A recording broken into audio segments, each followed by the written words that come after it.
G2ZChannel.com 廣州頻道公演80後越秀山下的成長第7集醞釀中的成熟。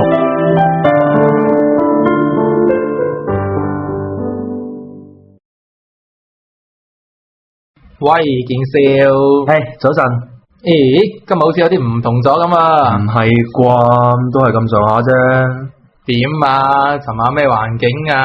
聽晒你話，送咗人哋翻屋企咯，一切如常，冇事發生啊。吓，咁我哋咪嘥晒啲電？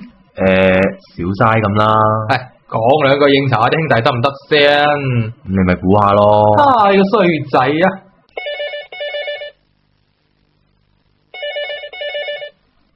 喂，你好。紅哥啊。好。我而家過嚟啊。好係咁。你今日咁好笑容，睇你一陣俾阿頭丙都當佢無事噶啦。咁我哋要用微笑嚟面對生活同埋工作噶嘛，唔係你教嘅咩？得啦，已經俾你兜到銀河系咁遠啦。睇住嚟啦，遲到督爆你啊！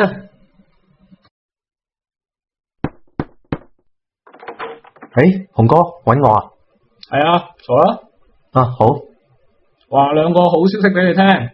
第一個呢，就係你上個禮拜提交嗰份80後成長回憶展覽會嘅最終方案，個客嗰邊好滿意。佢哋仲話啲資料好齊全添，睇嚟你做咗唔少功課喎。少少咁啦。發出去之前呢，我都睇過下，的確落咗唔少心機裏邊，做得幾好。過多2個禮拜個展覽會呢，就喺琶洲嗰邊搞噶啦，到時約埋班同事一齊去現場感受下氣氛啦。好啊。咁第二個好消息係咩啊？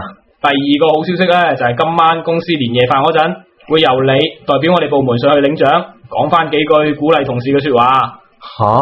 唔係啩？上台講嘢呢啲我唔掂喎，紅哥。點會唔掂呢？你係我哋公司嘅優秀員工嚟噶。優秀員工？係啊，正話收到上邊嘅郵件，有你個名啊，轉頭你都應該收到噶啦。全公司得10個名額咋？真噶？都係多謝紅哥你一直以嚟嘅悉心指導啫。咁都離唔開你嘅努力嘅。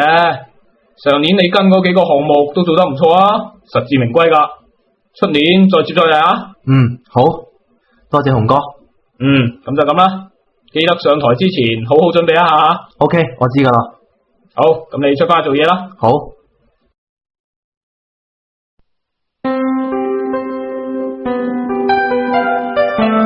能夠得到優秀員工嘅榮譽，我真係覺得好榮幸。其實喺我出嚟工作嘅呢幾年裏面，喺工作上從來都未試過得到單位咁象徵性嘅肯定。我曾經懷疑過自己嘅工作能力係咪一直都冇成長過？如果唔係，點解咁多曾經付出嘅努力同埋汗水都全無下文呢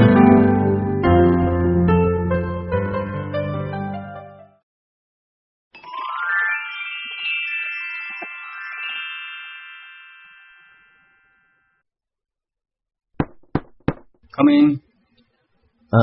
先生你好啊。請坐啊。自我介紹先。我叫蘇一健啊，今年22歲，係廣州人，大專應屆畢業，主修市場營銷，之前做過下快餐店同埋平面設計嘅兼職。你應聘嘅職位係策劃助理，但係從你嘅資料嚟睇咧，你之前都未有過相關嘅職位經驗嘅喎。你可唔可以講下你個人有咩優勢可以勝任呢個崗位呢？上班之後我會盡量用多啲時間去了解公司嘅狀況，希望盡快可以上手到呢份工作啦。咁你對我哋廣告呢個行業嘅了解有幾多呢？唔好意思，呢個暫時仲未好清楚。咁你有冇同自己做過工作規劃啊？希望半年之後達到咩目標咁啊？呢個暫時冇諗過。好啦，我大概知你嘅情況啦。我哋會根據你嘅實際情況考慮下是否錄用。你翻屋企等下消息咁啦。好嘅。蘇一健先生，請入嚟啊。係，請坐。哦，唔該。麻煩你自我介紹下先啦。你好啊，我叫蘇一健，今年22歲，係廣州人。應屆大專畢業，主修呢個市場營銷。之前都從事過一下快餐店同埋平面設計嘅兼職工作。今次係嚟應聘貴公司嘅廣告策劃專員。好嘅。嗱，睇翻你嘅簡歷咧，之前好似未有相關廣告方面嘅策劃經驗喎。咁請問你可唔可以介紹一下咧，同呢一個職位相關嘅一啲個人特長啊？首先我本人在校期間呢係主修市場營銷呢個專業嘅，咁曾經都進修過廣告學、消費者心理學、經濟學，仲有一啲商業營銷等等相關方面嘅課程啦。咁在校期間呢，我擔任過學生會嘅副會長，學校亦都頒發過優秀幹部、優秀畢業生嘅獎項俾我。咁對於組織同埋統籌嘅工作呢，我都會有一啲經驗咯。而我個人嘅興趣呢，亦都專注於市場營銷方面。曾經參加過大學生嘅創業大賽，攞過銅獎。未來我會通過工作裏面嘅一啲仔細觀察同埋努力學習啦，相信可以把握勝任到呢個崗位嘅。好。咁你有冇同自己做嗰啲工作嘅規劃，同埋有冇一個奮鬥嘅目標俾自己啊？我希望通過自己未來喺工作裏面嘅努力同埋成長啦，利用試用期嘅時間盡快適應呢份工作。將來嘅話，我亦都希望可以將自己鍛鍊成一個營銷同埋管理結合嘅一個人才咯。咁所以今日希望貴公司可以俾呢個起步嘅機會我。好，非常好。難得你有呢一份認真嘅態度，同對我哋公司嘅熱誠，我哋決定錄用你。我代表我哋全體嘅同仁歡迎蘇生你嘅加入，希望你喺未來嘅工作裏邊可以好好發揮你嘅潛能。多謝。希望大家以後多多指教。陳經理啊，呢份係我呢幾日寫嘅方案，請你過一個目啊。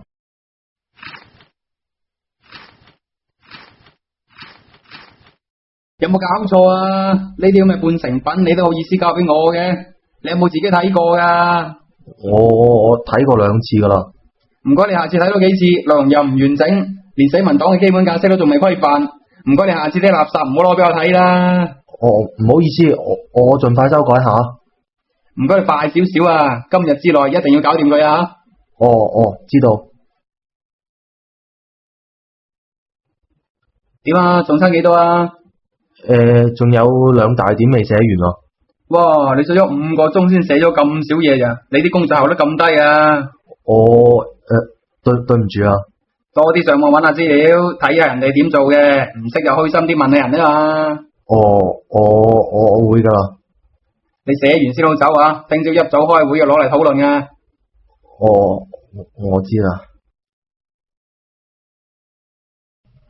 李總，咖啡。好。下面我想了解一下呢個月各個部門嘅工作情況。策劃部嗰邊嘅進度如何啊？小蘇？李總，對唔住啊，我仲未寫晒啊，仲需要一啲時間修改。是咩回事嘛？我們上次開會係咪定咗今日要定案噶嘛？是咩原因啊？小蘇佢啱啱先上手，所以啲工作效率都有我提高嘅。我唔理呢啲用咩方法，呢個方案一定要喺今日落班之前攞出嚟。啊，係嘅，李總。陳經理啊，呢份方案我正話睇咗幾次。未發現有乜大問題，請你過一個目啊。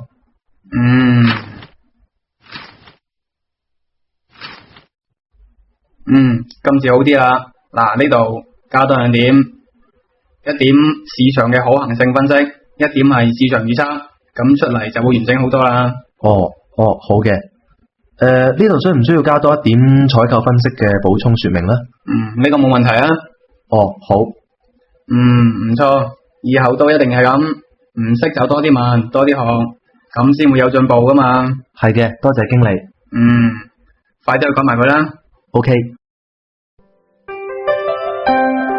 就係咁，一個當初喺學校出嚟乜都唔識、處處撞板嘅黃毛小子，經過幾年時間嘅不斷學習同埋磨練，慢慢咁學曉咗基本嘅工作技能、正確嘅工作方法，同埋一啲做人處事嘅技巧。逐漸咁變成咗社會裏面嘅一份子，雖然離成功人士仲有一段好長好遙遠嘅距離，但係總算都成功咁擺脫咗喺校園裏面嘅單純。我哋呢代人畢業嘅時候成日都會話學無所用，畢業就等於失業。其實出到嚟社會之後，發覺自己最缺乏嘅並唔係工作上嘅知識同埋技能，而係正確面對工作嘅態度同埋堅持不斷學習嘅毅力。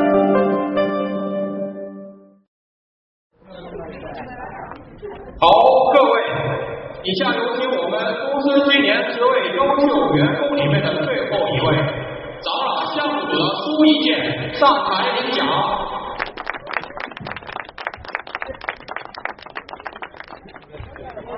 喂，阿健到你咯，仲喺度瞓後頭？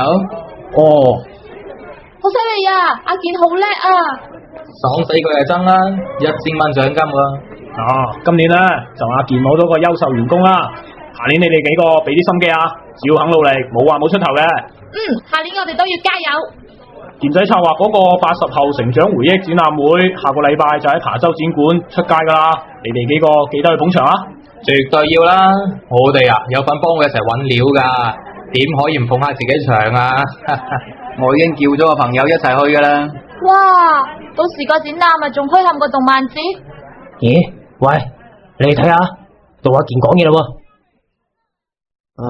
各位尊敬的領導，各位同事，很高興能得到公司對我工作的認可。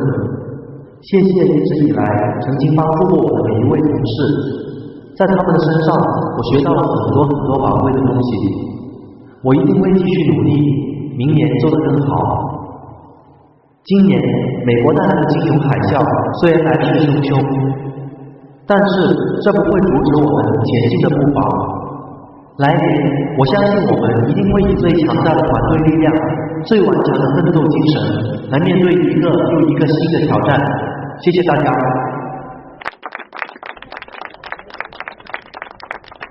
多麼振奮人心的一段話，讓我們再次為這幫模範同事致以最熱烈的掌聲。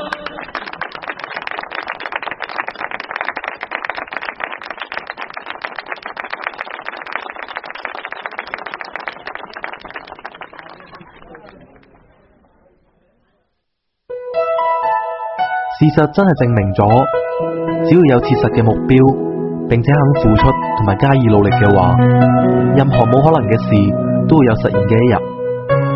2008年嘅金融海嘯令到好多人失去咗穩定嘅收入，甚至失去咗工作。喺呢個世界經濟低迷嘅大環境下面，我哋應該點樣去面對來年嘅工作，捱過呢場世紀經濟大災難呢？答案就係我哋嘅智慧同埋我哋嘅雙手。無論未來會有幾多嘅困難等住我哋，我都深信一分耕耘其實係唔止一分收穫嘅。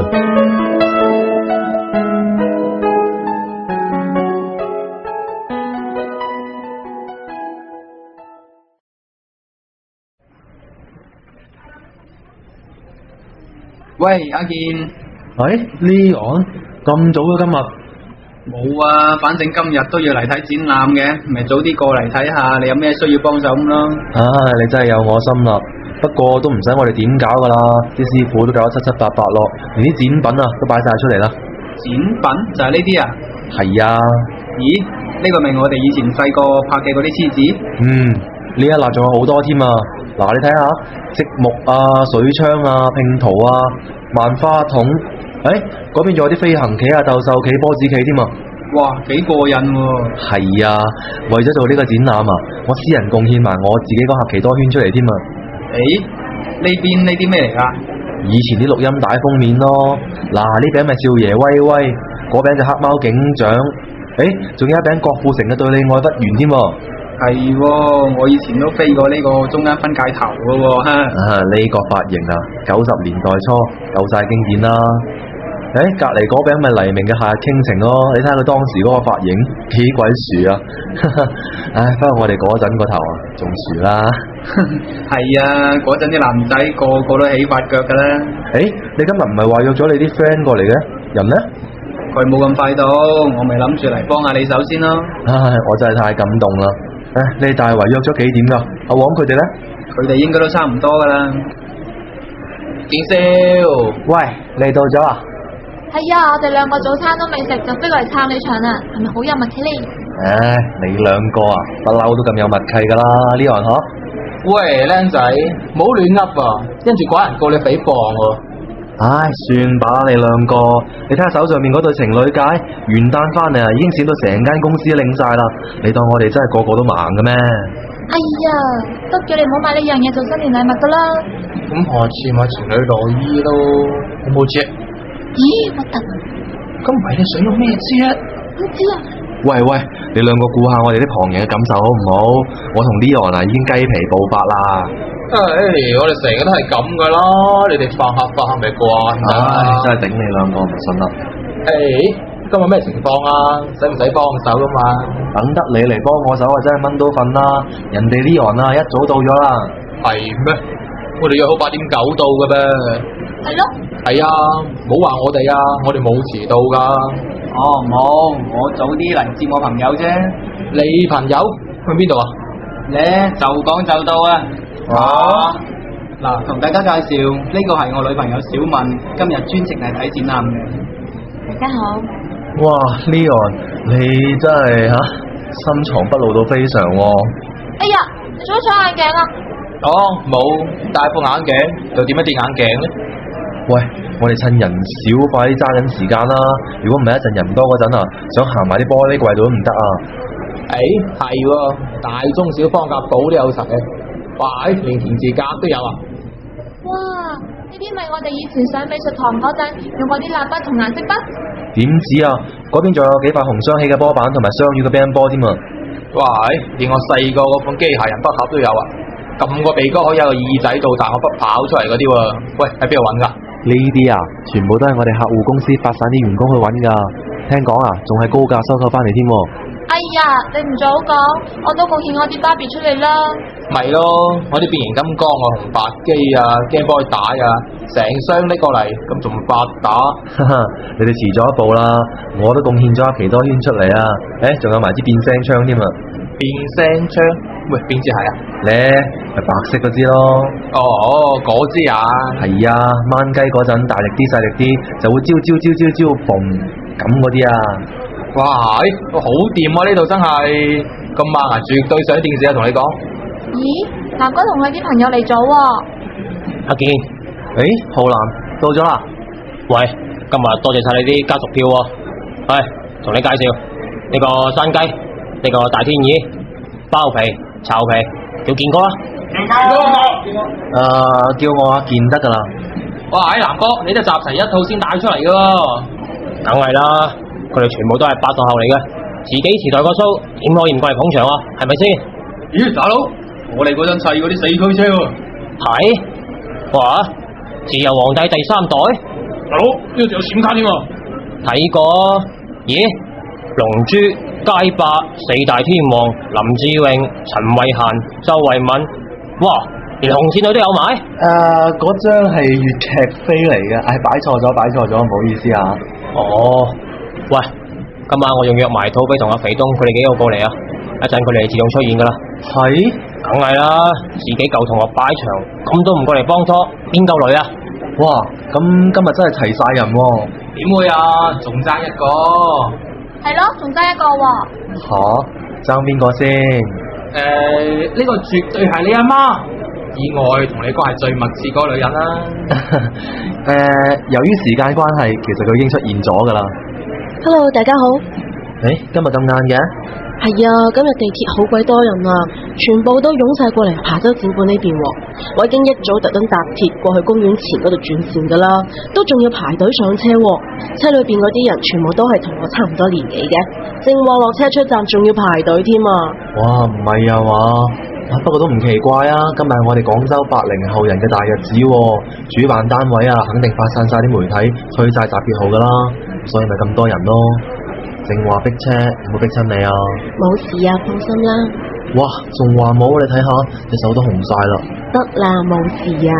喂，你哋兩個對情侶戒仲閃過我哋嗰對喎，我哋真係甘拜下風吓。Sorry，失禮。哼，唔制啊，我哋買個對閃過佢哋嘅。好，買個對閃過佢哋嘅。咦，咁我哋而家點啊？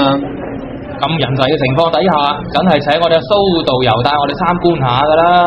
呢度係佢最熟路噶啦。好啊好啊，我要睇舊相。好喎，趁人少去睇咗先啦。佢又係啦，我跟大隊噶。好啊，既然大家咁有興致，咁我義不容辭啦。喂，跟我嚟啊！我帶大家去睇羊城舊跡啊！好啊，好啊。睇下呢張相，大家仲認唔認得呢度係邊度啊？咦，好熟面口咁喎，間體育館。但係隔籬仲有田噶喎。呢度咪以前天河咯，依家嘅天河城廣場啊，大概就喺就喺呢個位啦。哈哈，都係阿黃你好嘢啊！碎料啫。不過呢張就唔好認得啦。中央公園邊度嚟㗎？Leon，你喺海珠大，你梗係唔知啦。呢度咪依家嘅人民公園咯，即係公園前地鐵站嗰個公園啊。哦，嗰陣時佢正門叫人民公園，後門叫中央公園噶嘛，要買門票先入得噶。我嗰陣聽人講咧，廣州電視台嗰套順義坊好似喺入邊拍噶噃。係啊，個片場咪喺而家廣惠路同吉祥路個丁字路口附近咯。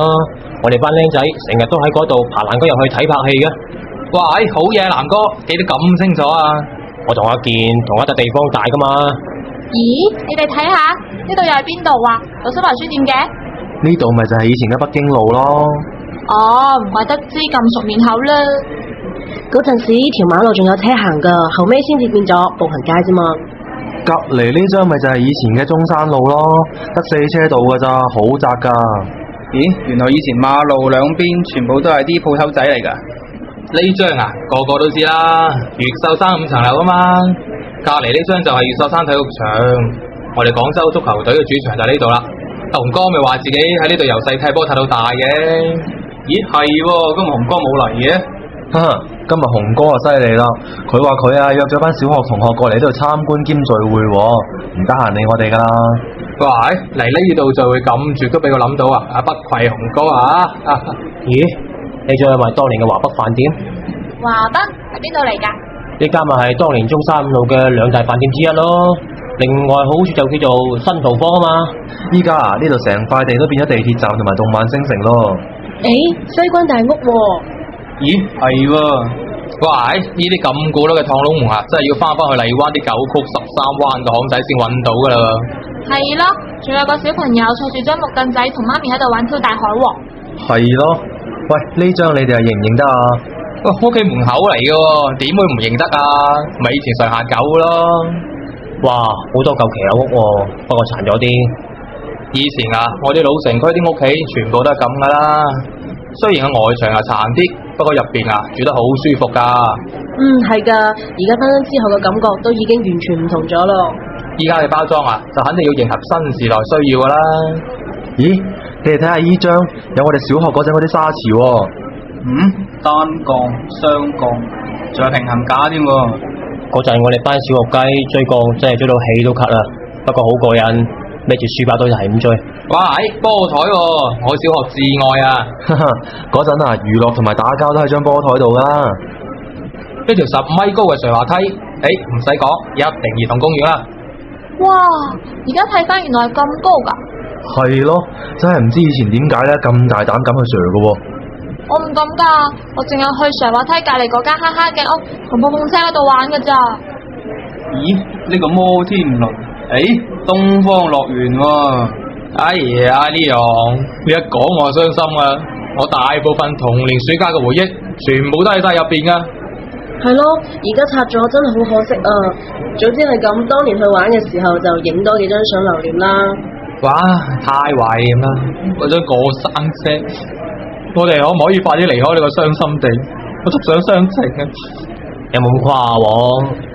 呢個巨型機械人啊，我細個都唔知同佢影咗幾多張相啊！唉，你哋唔好再講啊！救命啊！係咁啦，黃少。如果東方樂園唔拆，今日仲喺度啊！你今日嚟到呢度咩 feel 都冇啦，係咪？唉，咁又係。喂，各位，就嚟開大門噶喎，不如我哋揸緊時間去影翻張相先啦，唔係一陣啊，企都冇定企啊！好啊，一個二個埋位，山雞，幫手揸嘅。哦，大佬。男咗女又唔該，熟牛熟羊另咩面？收聲嚟，企好啲啦。唔制，我就要挨住你咁企。喂，你兩個正經啲啦，影相啊！去啫嘛。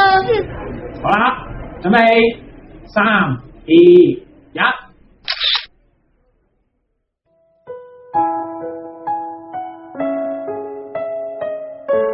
呢個就係我哋一班80後人嘅故事。今時今日，我哋呢班人仲喺呢個高速運轉嘅大城市裏面，各自進行緊自己人生路上嘅發展。以後嘅路會係點？年輕嘅我哋可能暫時未可以睇得好清楚。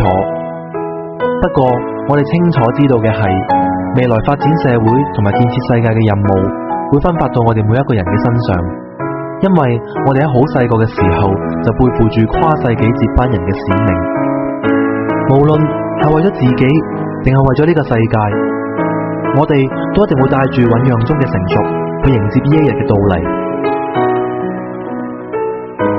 即將要奔三嘅我哋喺爸爸媽媽嘅眼中，好似仲係永遠都長唔大咁，因為佢哋心裏面所認定嘅係佢哋成長同埋學習時期嘅世界。佢哋未必會理解到我哋嘅思想同埋行為，所以有啲時候我哋一唔按照佢哋嘅思維嚟做嘢，佢哋就會好勞氣。然而我哋自己有冇諗過，當有一日我哋都做咗人哋阿爹娘親嘅時候，亦都會有可能好似我哋爸爸媽媽咁，好希望下一代比自己好，但亦都可能會唔清楚佢哋新一代人嘅價值觀同埋人生觀，而感到好煩惱。不過而家擔心嘅呢個問題似乎有啲多餘，淨係講翻我哋從出世到成長嘅呢30年裏面，社會同埋世界已經發生咗好巨大嘅變化。我諗大部分嘅我哋都唔會知道，再過多30年，我哋所身處嘅呢個城市會係一個點樣嘅世界，又或者做好眼前嘅自己，先係我哋當前最大嘅任務。80後嘅我哋將會一分一秒咁伴隨住呢個世界一齊成長，共同見證廣州未來50年嘅輝煌。多謝大家嘅聆聽，再見。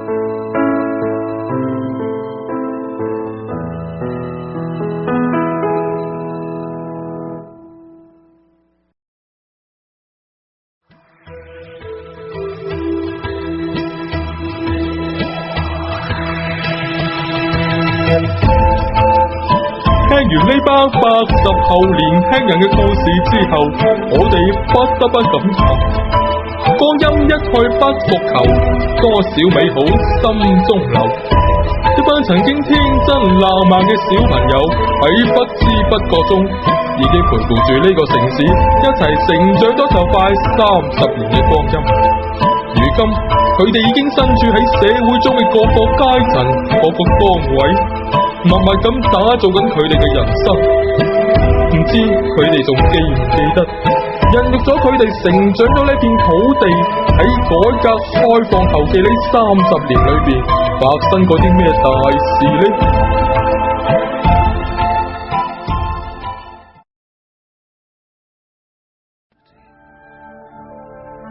喺1980年嘅9月30號，廣州市嘅第一座人行天橋喺人民南路建成，並且投入使用。喺2年之後，亦即係1982年嘅12月1號，國內首座4層雙環形互通式立體交叉橋喺歐莊正式動工興建，亦即係今日嘅歐莊立交橋。以上嘅事蹟正正奠定咗廣州市走向國際城市化規劃嘅指向。喺1983年嘅10月6號，由廣東省人民政府同霍英東先生共同投資興建嘅廣州白天鵝賓館全面開始營業，係國內第一家中外合資嘅5星級賓館。而喺1987年嘅8月30號，廣州市天河體育中心亦正式落成，舉行咗盛大典禮同剪彩儀式。如今佢哋都成為我哋廣州人心目中嘅地標建築。俗話講，水通路通就自然財通。喺我哋細個嗰陣，可能冇人會想象到，到咗自己落葉嘅時候，會喺當年周邊嘅城鄉地區置業。1988年嘅8月28號，番禺縣嘅洛西大橋正式建成通車，大大咁拉近咗廣州同周邊城鄉嘅距離。經過5年嘅發展，到咗1993年，廣州嘅第一間麥當勞餐廳喺當時第一高樓，俗稱63層嘅廣東國際大廈開始咗第一間分店，象徵性咁證明咗廣州市喺世界知名外商眼中嘅商業潛力。而喺同年嘅12月28號，廣州地鐵1號線亦都正式動工興建。到咗1997年嘅4月20號，新時代嘅廣州第一高樓中信廣場終於喺商業繁華嘅天河區正式落成，樓高391米，比白雲山嘅主峰摩星嶺仲要高出20米，佔地2.3萬平方米，總建築面積達到29萬平方米。1997年建成嘅時候，為當時中國最高嘅建築。雖然而家僅次於上海嘅金茂大廈，但目前仍然係華南地區第一高樓，亦都係世界上最高嘅混凝土大廈。昔日嘅63層，今日嘅中信廣場，同埋目前正喺珠江新城建設世界上最高嘅廣州新電視塔，都會一一成為我哋廣州人心目中永恆嘅驕傲。而喺同一年嘅7月1號，我哋各人期待咗8年嘅東方之珠香港，終於回歸祖國嘅懷抱，舉行咗盛大嘅交接儀式，使日後嘅粵港兩地文化同經濟得以無間交流。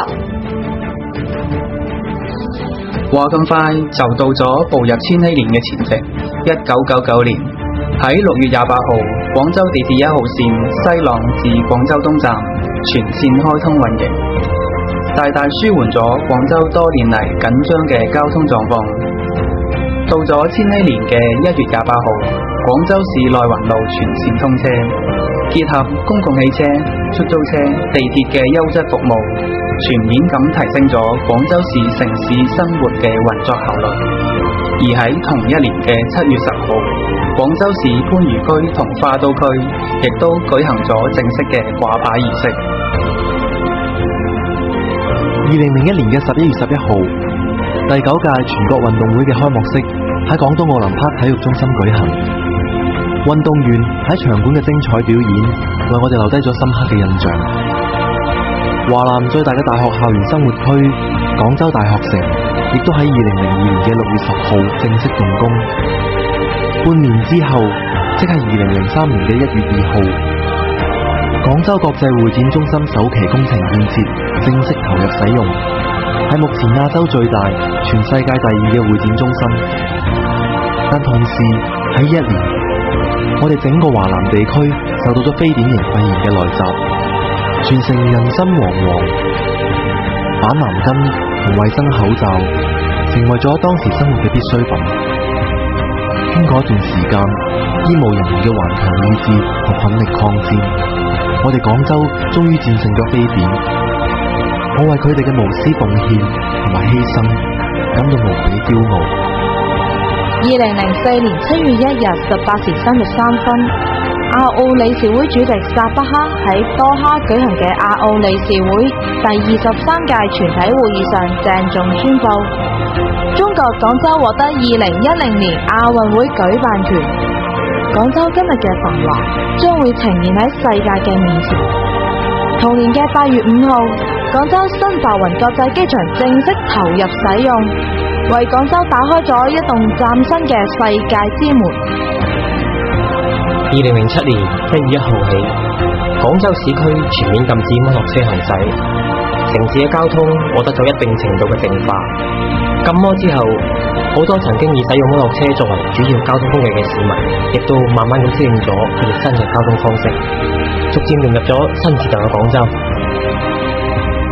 而非常不幸嘅係，喺07年到08年嘅呢段時間，我哋祖國經歷兩場大浩劫，一場係天崩地裂嘅汶川縣大地震，一場係8年1遇嘅無情雪災。呢兩場浩劫導致咗汶川縣數以萬計嘅人失去咗自己嘅家園，甚至失去咗自己嘅生命。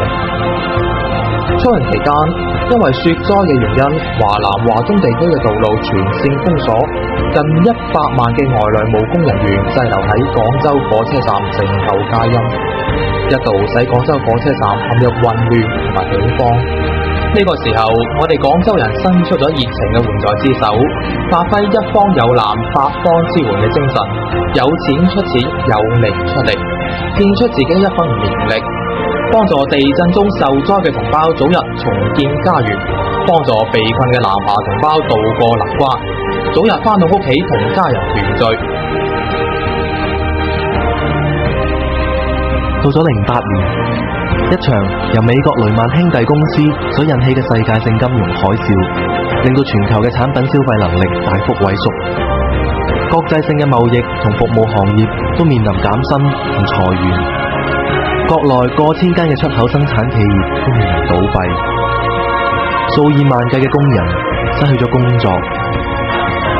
到咗而家，我哋仲可能身處喺寒冬之中，非典、雪災、地震、金融海嘯，我哋唔知未來仲有幾多嘅困難會嚟臨，但係我相信喺呢10年裏面嘅磨練，廣州人已經練成咗不屈不撓、逆境求勝嘅抗戰精神。無論未來會有幾多嘅挑戰，只要匯聚我哋嘅智慧，匯聚我哋嘅力量，我哋都一定可以渡過。我為呢片曾經孕育我哋成長嘅土地感到無比自豪。I love you， 廣州，加油！